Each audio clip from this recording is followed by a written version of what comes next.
بسم اللہ الرحمن الرحیم۔ السلام علیکم ورحمۃ اللہ وبرکاتہ۔ غزوہ خیبر کی جنگ شروع ہونے والی تھی۔ ایک چرواہا یہود کی بکریاں چرا رہا تھا کہ اس نے دیکھا کہ مسلمان خیبر کے پاس اپنا لشکر لے کر آئے ہیں۔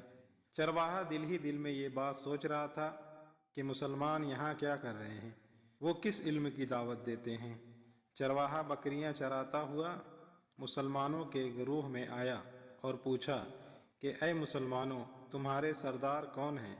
صحابہ کرام رضی اللہ عنہم نے فرمایا کہ ہمارے سردار حضرت محمد صلی اللہ علیہ وسلم ہیں۔ چرواہے نے دریافت کیا کہ وہ کہاں ہیں، میں ان سے ملنا چاہتا ہوں۔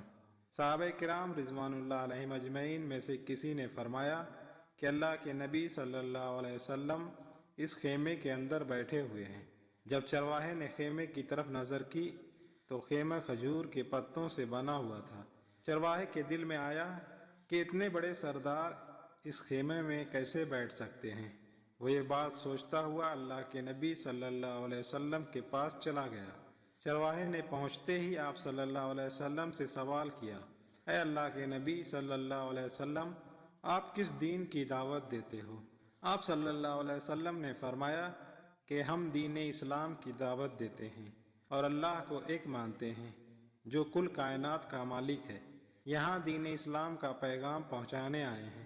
یہ بات سن کر چرواہے نے کہا، اگر میں آپ صلی اللہ علیہ وسلم کے دین پر عمل کر لوں تو میرا کیا حال ہوگا؟ مجھے کون سا رتبہ ملے گا؟ اس پر نبی اکرم صلی اللہ علیہ وسلم نے فرمایا کہ تم ہمارے دوست بن جاؤ گے، ہمارے ساتھ رہو گے، ہمارے ساتھ بیٹھ کر کھاؤ گے پیو گے۔ چرواہے نے کہا، یا رسول اللہ صلی اللہ علیہ وسلم، کیا آپ مذاق کر رہے ہیں؟ میں تو ایک کمتر انسان ہوں، میرے جسم سے بدبو آتی ہے۔ آپ صلی اللہ علیہ وسلم اور آپ کے صحابہ کرام کا تو بڑا رتبہ سنا ہے، میں آپ کے ساتھ کیسے رہوں گا؟ آپ صلی اللہ علیہ وسلم نے فرمایا کہ جب تم اسلام قبول کر لو گے تو اللہ تعالیٰ تمہارے جسم کی بدبو ختم کر دے گا اور تمہارے جسم سے اللہ کی قدرت سے خوشبو آئے گی اور تم جنت میں داخل کر دیے جاؤ گے۔ جب چرواہے نے یہ سب باتیں سنی تو فوراً اسلام قبول کر لیا۔ اسلام قبول کرنے کے بعد چرواہے نے رسول اللہ صلی اللہ علیہ وسلم سے کہا کہ اے اللہ کے نبی صلی اللہ علیہ وسلم، اب میں کیا کروں؟ آپ صلی اللہ علیہ وسلم نے فرمایا کہ ابھی تو نماز کا وقت بھی نہیں ہے کہ میں تم کو نماز قائم کرنے کا کہوں، اور نہ ہی رمضان شریف ہے کہ تمہارا روزہ رکھواؤں، اور نہ ہی تم پر زکوٰۃ دینا لازم ہے۔ اس وقت بس تم جہاد میں شامل ہو جاؤ۔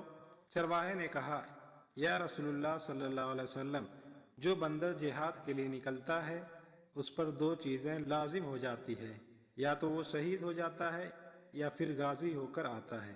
اگر میں شہید ہو گیا تو جنت میں داخل ہو جاؤں گا۔ اس پر آپ صلی اللہ علیہ وسلم نے فرمایا، اگر تم شہید ہو گئے تو اللہ تعالیٰ تم کو ضرور جنت میں اعلیٰ مقام دے گا اور تمہارے جسم کی بدبو کو خوشبو میں تبدیل کر دے گا۔ اس وقت جا کر جو بکریاں تیرے پاس کسی کی امانت ہیں ان کو واپس کر دو۔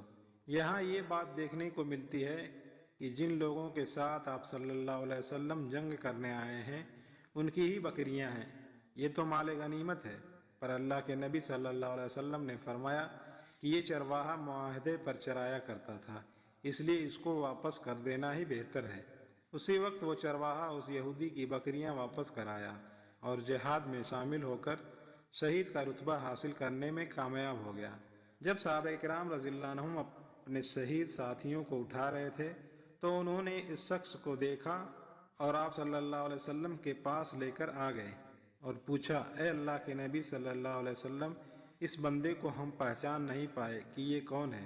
اس پر آپ صلی اللہ علیہ وسلم نے کہا کہ یہ وہ بندہ ہے جس نے ایک نماز بھی ادا نہیں کی، پر اس کی گواہی میں دیتا ہوں کہ اللہ تعالیٰ نے اس کے لیے جنت میں اعلیٰ مقام مقرر کر دیا ہے۔ میں دیکھ رہا ہوں کہ اللہ کے فرشتے اس کو غسل دے رہے ہیں اور اللہ تعالیٰ نے اس کے سارے گناہوں کو معاف کر دیا ہے اور اس کے جسم کی بدبو کو خوشبو میں تبدیل کر دیا ہے۔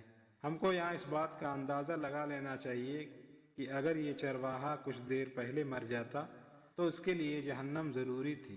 جب وہ ایمان لے آیا اور حضور اکرم صلی اللہ علیہ وسلم کا غلام بن گیا، اس لیے اب اس کو جنت میں اعلیٰ مقام عطا کیا گیا ہے۔ اللہ تعالی ہم سب کو دین اسلام پر چلنے کی توفیق عطا فرمائے، آمین۔